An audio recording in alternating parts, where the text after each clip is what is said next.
Hello बच्चों, नमस्कार। स्वागत है आप सभी का स्टेनो टॉप तक पर। अभी तक हम प्रतिलेखन संख्या 6 तक कंप्लीट कर चुके हैं, 3 अलग अलग स्पीड में। उसी श्रृंखला को आगे बढ़ाते हुए प्रतिलेखन 7 को शुरू करेंगे, 3 अलग अलग स्पीड में। तो चलिए शुरू करते हैं प्रतिलेखन संख्या 7। Ready, 3, 2, 1, start. आदरणीय महोदय, प्रदेशों के खाद्य मंत्रियों के 2 दिन के सम्मेलन के बाद केंद्रीय खाद्य मंत्री ने बताया कि अगले अप्रैल में गेहूं और धान का थोक व्यापार सरकार अपने हाथ में ले लेगी। सब प्रदेशों के मंत्री इस पर सहमत हो गए हैं। अन्न का जो संकट आज देश के सामने है, समूचे अर्थतंत्र के सरकारीकरण की बात सोचने वालों का उससे हौसला बढ़ा है। हालांकि पिछले वर्षों के भयंकर अकाल के समय भी सरकार ने ऐसा करने की बात नहीं सोची, लेकिन अब आयात निर्यात, चीनी, कपड़ा, लोहा, अनाज आदि सब के व्यापार पर सरकार कब्जा करना चाहती है, क्योंकि इसी सरकारीकरण को ही समाजवाद का पर्याय समझा जाता है। वित्त मंत्री पहले 50 लाख टन से अधिक के भंडार बनाने के पक्ष में नहीं था।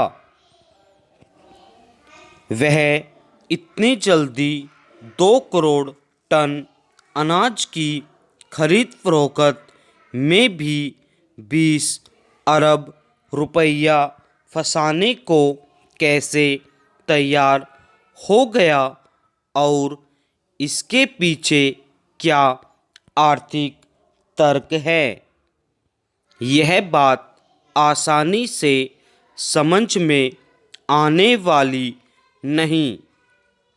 अभी तक सिर्फ 6 प्रदेश ही इस क्षेत्र में कदम बढ़ाने को तैयार थे, लेकिन अब सब प्रदेशों ने किस आधार पर इस फैसले का स्वागत किया, इसके कारण भी स्पष्ट नहीं।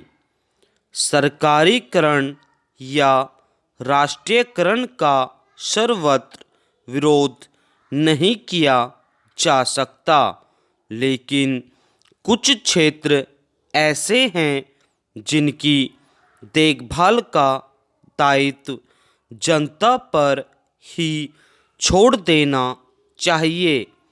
अनाज का क्षेत्र ऐसा ही है।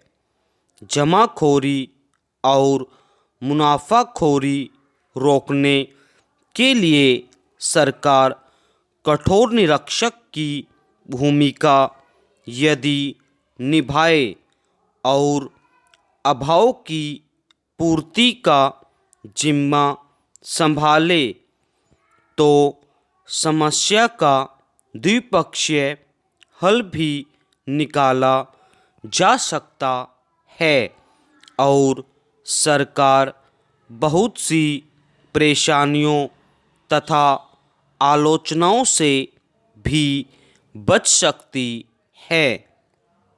लेकिन अब जो कदम उठाया जा रहा है, उसका परिणाम इसमें भिन्न होगा कि जनता की पहल खत्म होती जाएगी।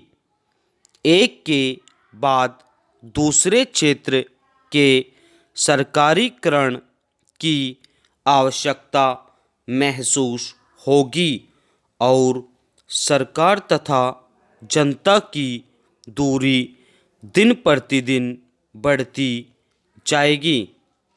Again, ready, 3, 2, 1, start. आदरणीय महोदय, प्रदेशों के खाद्य मंत्रियों के 2 दिन के सम्मेलन के बाद केंद्रीय खाद्य मंत्री ने बताया कि अगले अप्रैल में गेहूं और धान का थोक व्यापार सरकार अपने हाथ में ले लेगी। सब प्रदेशों के मंत्री इस पर सहमत हो गए हैं। अन्न का जो संकट आज देश के सामने है, समूचे अर्थतंत्र के सरकारीकरण की बात सोचने वालों का उससे हौसला बढ़ा है।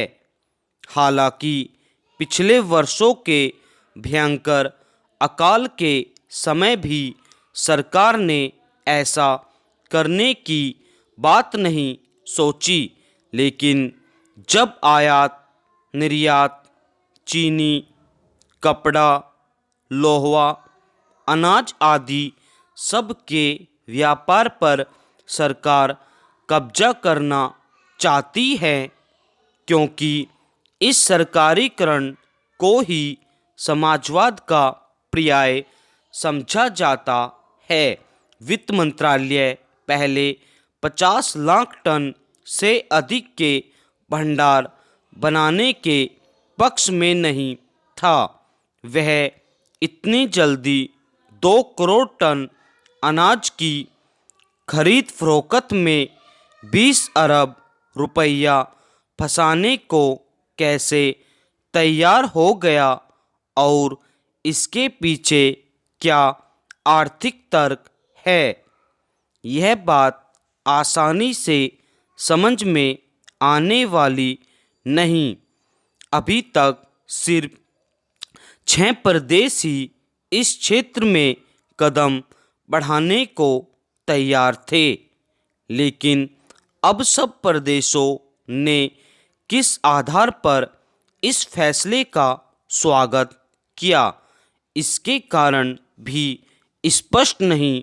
सरकारीकरण या राष्ट्रीयकरण का सर्वत्र विरोध नहीं किया जा सकता, लेकिन कुछ क्षेत्र ऐसे हैं जिनकी देखभाल का दायित्व जनता पर ही छोड़ा जाना चाहिए। अनाज का क्षेत्र ऐसा ही है।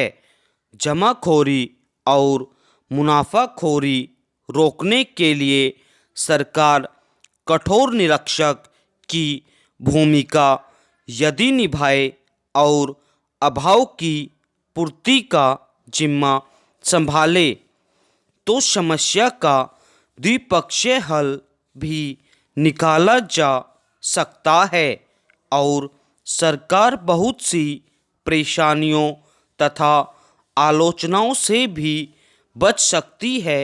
लेकिन अब जो कदम उठाया जा रहा है, उसका परिणाम इसमें भिन्न न होगा कि जनता की पहल खत्म होती जाएगी। एक के बाद दूसरे क्षेत्र के सरकारीकरण की आवश्यकता महसूस होगी और सरकार तथा जनता की दूरी दिन प्रतिदिन बढ़ती जाएगी। स्टॉप।